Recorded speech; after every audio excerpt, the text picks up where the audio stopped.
네, 안녕하세요, 어르신들. 오늘은 동북아시아의 강자 고구려에 대해서 알아보는 시간이 되겠습니다. 고구려 하면은 어르신들 어떤 느낌이 드시나요? 네, 뭔가 힘차고 뭔가 뻗어나가는 그런 듯한 느낌이 들죠? 그래서 우리 역사에서 정말 이 중국으로부터 쳐들어오는 그 외세를 막아내는 방패막이 이런 역할을 했던 나라로 우리가 고구려를 기억할 수 있는데요. 고구려는 그 고대 중국 세력과 대등한 관계 속에서 중국 세력의 어떤 그 위협이 되는 세력으로 군림하였던 굉장히 강력한 그런 나라 이미지로 저희 역사에서 이제 저희가 느낌을 받고 또 그렇게 또 생각하는 나라이기도 합니다. 그런 고구려에 대해서 오늘 첫 번째 고구려의 시작에 대해서 이제 알아보려고 하는데요. 고조선을 이어서 만주와 한반도 지역에는 여러 나라가 등장하였고, 저희가 지난 시간에 그러한 그 초기 부족과 이런 거에 대해서 좀 알아보고 그랬었는데요. 그 작은 나라들이 주변의 여러 소국들과 이렇게 전쟁을 벌이면서 넓은 영토와 그리고 군사력, 경제력을 갖춘 그런 고대 국가로 발전해 나갑니다. 근데 이들 고대 초기 여러 나라들 가운데에서도 고대 국가를 크게 발전하며 우리 역사에서 아주 힘찬 기상을 내뿜은 그런 나라가 바로 이 고구려가 되겠죠. 고구려는 그 고조선, 우리나라 최초의 국가였던 고조선이 한나라의 침략으로 멸망하게 되잖아요. 그 이후 이제 그 고조선 옛 땅인 압록강 중류에서 지류가 있는 동가강 유역을 중심으로 해서 여러 소국을 통합하며 세워진 나라예요. 그 고구려의 영향력이 이렇게 커가면서 우리 역사에서 그 북쪽 지역에 위치해 있었던 나라들, 하지만은 고대 국가로 이렇게 고구려만큼 강력하게 발전하지 못했던 그런 나라들, 부여, 옥저, 동해 이런 나라들이 있었는데 그 나라들을 고구려가 흡수하면서 고구려는 한반도 북쪽 지역과 또 만주 지역을 호령하는 동북아시아의 강자로 군림하는 어떤 그 발판을 마련하게 됩니다. 이것은 저희가 그 배울 고구려 역사 속에서 꼭 우리가 알고 갈 임금님들 그런 분들만 제가 여기 표시했는데 고구려는 28분의 왕이 계셨어요. 그래서 첫 번째 임금님이 저희가 이제 주몽 이렇게 많이 부르지만 이제 돈명성왕이라고 부르는 분이겠죠. 그래서 저는 여기 주몽 이렇게 써놨는데 졸본 지역에서 나라를 세웁니다. 원래 주몽은 이름이고 그 고구려의 첫 번째 왕으로서는 제가 돈명성왕 이렇게 부릅니다. 이분은 부여 태생이었잖아요. 하지만 이제 부여에서 남하해서 이 졸본이라는 지역에서 나라를 세우게 되고 두 번째 임금님 하면은 주몽의 아들 유리왕. 이 유리왕이 그 졸본에서 주몽이 죽은 다음에 왕위를 계승받게 되고 이후에 도읍을 천도하게 됩니다. 국내성으로 천도해서 조금 더 이 교통이 편리한 그 지역에 이 수도를 옮김으로써 외세의 적으로부터 좀 안정된 그런 수도의 방어의 어떤 역할도 하였고 또 산물이 굉장히 많았던 지역이기 때문에 백성들한테 어쨌든 풍요로움을 줄 수 있는 이런 지역으로 국내성으로 천도를 하게 돼요. 그리고 여섯 번째 임금님 하면은 태조라는 분이세요. 태조왕. 보통 우리가 나라를 처음 세운 왕들한테 태조라는 호칭을 불러주잖아요. 그런데 고구려는 여섯 번째 임금님 이제 이 태조왕이라는 그 묘를 얻게 됩니다. 우리가 시호 이렇게도 표현하는데요. 이 분은 그 동아시아 지역 우리가 대표하는 나라 중국, 일본, 한국 이 역사를 통틀어서 처음으로 이 태조라고 하는 시호를 쓰시는 분이에요. 이분은 이제 고조선의 그 고토 잃어버렸던 땅을 대부분 많이 확보도 하시고 또 요동 지역으로 이렇게 좀 세력을 뻗침으로써 중국으로도 이렇게 발전할 수 있는 그러한 그 영토 회복을 많이 하시는 분이기도 합니다.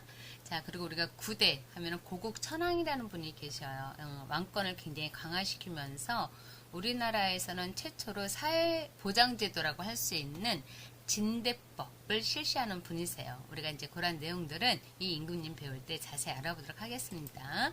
그리고 15번째 임금님 미천왕이라는 분이 계셨는데 이 미천왕도 우리가 고구려 하면은 생각하시는 분 광개토대왕 장수왕 이런 분들 생각하시잖아요.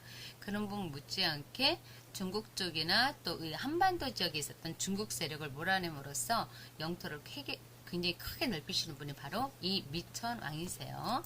그리고 이제 17번째 임금님 하면은 할아버지 미천왕 때 굉장히 이 대외적으로 영토를 팽창하는 과정에서 아무래도 또 이렇게 국경이 넓어지면 그만큼 또 싸워야 될 적도 많아지잖아요. 그런 가운데 이제 이 소스림 왕의 아버지 고국 원왕이라는 분이 계셨어요. 그 분 때에는 이 미천왕만큼 어떤 영향력이 이렇게 나라를 통치할 수 있는 그런 영향력이 크다고 해야 될까요? 좀 이 미천왕이 미치지 못했던 것 같아요. 여하튼 이게 넓혀진 그런 영토를 지켜내는데 굉장히 고전을 하시는 분이시죠. 그러다가 결국은 그 백제의 왕 중에서 근초왕이라는 분이 계세요. 백제를 굉장히 크게 발전시키고 영토 확장을 하셨던 근초왕이라는 분이 계셨는데 그분의 공격을 받아서 소스림왕의 아버지였던 고국원왕이 전사를 하게 되면서 고구려 자체가 굉장히 위기에 처하게 되죠. 그래서 그 아들 소스림왕이 나라를 이제 왕위를 이어받은 다음에는 대외 팽창이 문제가 아니라 이렇게 어지러워진 지금 외세 공격으로 또 아버지가 또 이렇게 전사를 하시고 그랬잖아요. 그런 상황에서 왕위를 물려받은 소스림왕 입장에서는 나라 안의 제도를 좀 제대로 안정시켜야겠다라는 생각을 하시죠. 그래서 문물제도를 정비하시고 또 그 불교도 받아들이면서 어떤 국민들의 정신적 통합 이런 것들을 통해서 내치를 굉장히 중요시하시는 분이에요. 예, 그래서 이러한 분의 영향력으로 우리가 알고 있는 광개토대왕 19번째 임금님 광개토대왕은 소스림왕의 조카가 되시는 분이에요. 이제 광개토대왕의 큰 아버지가 소스림왕이시죠. 그래서 이 광개토대왕 때는 큰 아버지 때 그 안정되게 국내적으로 모든 것을 이렇게 제대로 다 정비해 놓으신 덕분에 바깥으로 다시 영토 확장을 뻗쳐나갈 수가 있었죠. 그래서 고구려가 가졌던 영토 중에 굉장히 많은 부분 북쪽으로 영토를 크게 넓히시는 분이 바로 광개토대왕이 되십니다. 그리고 그 아들 장수왕 우리가 남쪽으로 영토를 많이 넓히시는 또 분이시죠. 그래서 우리가 광개토대왕 장수왕 때를 고구려의 전성기다 이렇게 이제 일컫는데요. 이 두 분의 그 시대 때에 우리가 알고 있는 그 고구려 전성기에 굉장히 넓어진 영토를 그 지도로서 저희가 볼 수 있습니다. 그리고 이제 쭉 여러 명의 왕을 거쳐가면서 26번째 임금님 때 우리가 제가 여기 빼놨네요. 장수왕. 이분은 넓어진 영토를 또 원활하게 이렇게 통치하기 위해서 이제 한반도, 이 평양성 쪽으로 도읍을 옮기게 돼요. 그래서 우리가 고구려 영토 가만히 보면은 졸본의 처음 임금님 때 정착해서 그곳에서 나라를 다스리다가 국내성, 평양성, 천도 이렇게 세 번의 그 도읍을 옮기는 변천 과정을 겪게 되죠. 자, 그리고 우리가 26번째 임금님 영량왕 때는 중국을 통일하는 나라, 수라는 나라가 있었어요. 그 수나라가 중국을 통일한 다음에 이제 대외적으로 팽창 정책을 펴게 되겠죠. 그런 과정에서 이 동북 지역에 있었던 그런 과정에 이제 수가 쳐들어가게 됐지만은 수의 일제 침략을 또 고구려가 잘 막아내고 그 이후에 이제 수나라의 두 번째 왕 수양제가 이제 고구려를 쳐들어오는 과정에서 이 영량왕 때 굉장히 그 대군을 맞이하여 고구려가 굉장히 잘 싸우죠. 그래서 결국은 수라는 나라는 나라 세운 지 30년 만에 멸망하게 되는데 그게 바로 고구려를 공격하다가 한 번도 성공을 거두지 못해요. 그래서 그러한 그 전쟁의 실패 이런 것들 때문에 여러 가지 이제 문제가 생겨서 중국을 통일했던 그 대제국 수가 멸망하게 됩니다. 그래서 그 영량왕 때 우리가 유명한 장군 을지문득 장군 이런 분 계시죠? 그분의 살수 대첩을 저희가 이제 이 시간 때 또 배우게 될 거고요. 영량왕을 배울 때 그리고 27번째 임금님 영유왕 때에는 그 오랫동안 수나라하고의 어떤 전쟁 이런 관계를 겪으면서 고구려의 백성들이 굉장히 힘들어하고 나라가 어렵잖아요. 그래서 영유왕은 수 다음에 세워진 중국의 당나라라는 나라가 있었어요. 그 당나라하고 친요 관계를 유지하려고 하죠. 이제 그러는 차에 이제 당이 점차 자신들의 야심을 보이게 되고, 그런데 영유왕은 여하튼 전쟁을 피하고자 백성들을 그 전쟁의 고통 속에 몰아넣는 것보다는 어느 정도 우리가 좀 굴욕적이라도 평화 관계를 유지하는 게 낫다라는 생각으로 이분은 그 친당 정책을 펴게 되는데, 그 이제 불만을 가지고 있었던 우리 그 고구려 하면 또 생각나는 장군 있죠? 연개소문. 예, 이 연개소문의 정변에 의해서 이분이 살해를 당하게 되고, 고구려의 그 친당 정책이 반당 정책으로 바뀌게 되는 과정에 결국은 고구려의 그 마지막 왕 28번째 임금이 보정왕 때 당나라가 침략을 하게 되죠. 하지만 이 당나라도 고구려의 또 장군 양만춘이라는 장군이 지키고 있던 안시성을 공격하게 됐지만 그에도 실패를 하게 되고, 당태종이 이곳에서 화살을 맞는 부상까지 겪게 되면서 결국 후퇴를 하게 되는데, 이 보정왕 때 그 당나라의 대군을 맞이해서 참 잘 싸우고 고구려라는 나라를 잘 지켜내요. 하지만은 내분 안에서의 그 정치적 혼란에서는 고구려를 지켜낼 수가 없었던 것 같아요. 결국 보정왕 때 연개소문이 이제 병으로 죽게 되고, 그 후손들에 의해서 정치적 내분이 일어나게 되면서 결과적으로는 신라와 당나라의 나당연합, 어떤 그 연합군의 공격을 받아가지고 고구려가 668년에 멸망하게 되죠. 예, 이게 이제 우리가 그 고구려라는 나라를 한번 이렇게 몇 명의 임금님만 훑어보면서 잠깐 이 어떤 역사가 있었나 훑어보았습니다. 이 고대 국가에서는 그 시조, 나라를 세운 시조에 대해서 뭔가 신비스러움, 일반인들하고는 다른 어떤 신성 시하는 이런 그 내용을 담아서 그분의 탄생설화를 굉장히 좀 그 신비로운 존재를 만들어주잖아요. 그래서 우리가 보면은 고대 국가에서 그 시조들을 왜 이렇게 하늘과 연결을 해서 신성시 여겼을까? 왜 그러셨을까요, 어르신들 이거? 네, 우리가 이것은 다름이 아니라 그 당시에는 아무래도 왕권을 좀 강화할 필요가 있었겠죠. 그래서 고대 국가 지배층의 권위를 좀 높여야겠다. 나라를 세운 존재는 너희들과는 다른 정말 특별한 존재다. 이러면서 그 정말 그들의 출생 그리고 그들의 몸에 흐르는 피가 남다르다. 이런 걸로써 권위를 높이고자 하는 어떤 그런 의미가 담겨 있었죠. 예, 주몽 신화를 보더라도 그 굉장히 탄생의 그 이야기 설화가 좀 신비롭게 전해지고 있는데, 이와 같은 그 맥락에서 우리가 알아볼 수 있겠죠.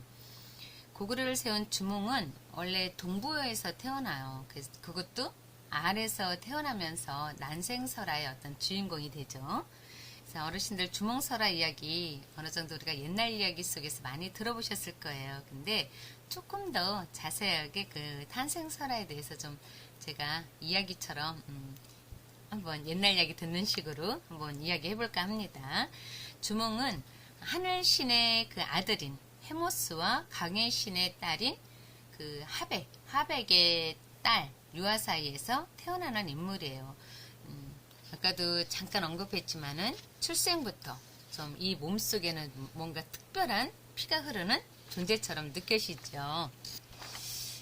자, 어머니 유아가 어느 날 그 동생들과 웅실련이라는 그 연못으로 나들이를 나왔다가 우연히 한 남자를 만나게 되는데, 둘은 그만 굉장히 이렇게 보자마자 첫눈에 반하게 되나 봐요. 그래서 천재의 아들이라고 하는 그 헤모스에게 반한 유아가 동생들을 먼저 집으로 돌려보내고 자신은 헤모스와 함께 헤모스의 집으로 가서 생활을 하게 된대요.